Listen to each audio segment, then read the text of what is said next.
कर्नाटक का नया किंग कौन होगा, इसको लेकर सस्पेंस जारी है। बीजेपी के सीएम कैंडिडेट येदियुरप्पा और कुमारस्वामी दोनों ने राज्यपाल से मुलाकात कर सरकार बनाने का दावा पेश कर दिया है। राज्यपाल ने अभी तक नई सरकार के गठन को लेकर कोई फैसला नहीं लिया है। उन्होंने कहा कि वो इस बारे में विचार विमर्श कर बताएंगे। सरकारिया कमीशन की रिपोर्ट और एसआर मुंबई केस में सुप्रीम कोर्ट का फैसला बीजेपी के हक में है, लेकिन हाल के कुछ महीनों में बीजेपी ने कुछ राज्यों में सत्ता हासिल करने के लिए जिस कुतर्क का सहारा लिया, कर्नाटक में अब वो अपने ही बुने जाल में फंस गई है। कर्नाटक के नए किंग को लेकर सस्पेंस कायम। येदियुरप्पा कुमारस्वामी दोनों ने पेश की दावेदारी। राज्यपाल से मुलाकात कर पेश किया दावा। अब राजभवन पर टिकी सबकी निगाहें।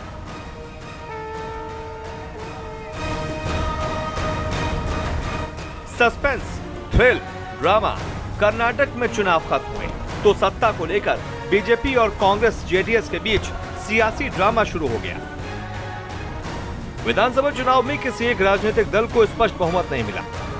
बीजेपी सबसे बड़े दल के तौर पर उभरी, लेकिन सरकार बनाने के लिए उसे कुछ और विधायकों के समर्थन की जरूरत है।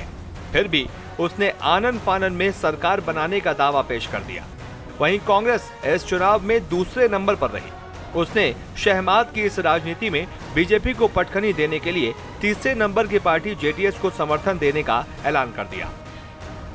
जेडीएस ने भी कांग्रेस के समर्थन से सरकार बनाने का दावा पेश कर दिया।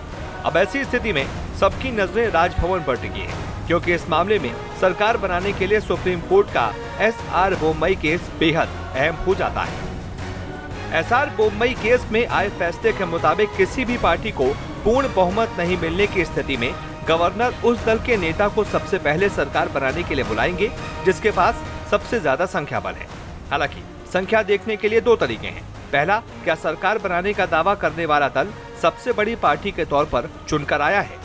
दूसरा, यदि दो या दो से अधिक दल नतीजों के बाद बहुमत का आंकड़ा बनाने के लिए गठबंधन कर गवर्नर के सामने समर्थन का पत्र पेश करते हैं, तो ऐसी स्थिति में भी गवर्नर सरकार बनाने के लिए पर्याप्त आंकड़ा देखते हुए ऐसे गठबंधन को सरकार बनाने के लिए आमंत्रित कर सकते हैं। राज्यपाल को विवेकाधीन अधिकार भी दिए गए हैं। ऐसे में राज्यपाल अपने विवेक का इस्तेमाल कर ये देखेंगे कि कौन सी पार्टी स्थायी सरकार दे सकती है। स्वविवेक का अधिकार राज्यपाल का विशेष अधिकार है और उसे कोर्ट में चैलेंज नहीं किया जा सकता। संविधान के जानकारों की माने तो राज्यपाल वजुभाई वाला के पास बेहद सीमित ऑप्शन है। बीजेपी को सबसे पहले बुलाना उनकी संवैधानिक मजबूरी है। कानून भी यही कहता है और संवैधानिक परंपराएं भी यही कहती हैं। सरकारी आयोग की रिपोर्ट के मुताबिक बहुमत का फैसला सदन के पटल पर ही होना चाहिए, न कि राजभवन में। ऐसे में इस बात की पूरी संभावना है कि राज्यपाल वजुभाई वाला सबसे बड़ी पार्टी बनकर उभरी बीजेपी को सरकार बनाने के लिए बुलाएंगे और कांग्रेस जेडीएस के पोस्ट पोल अलायंस के बहुमत का समर्थन हासिल करने के दावे को खारिज कर देंगे।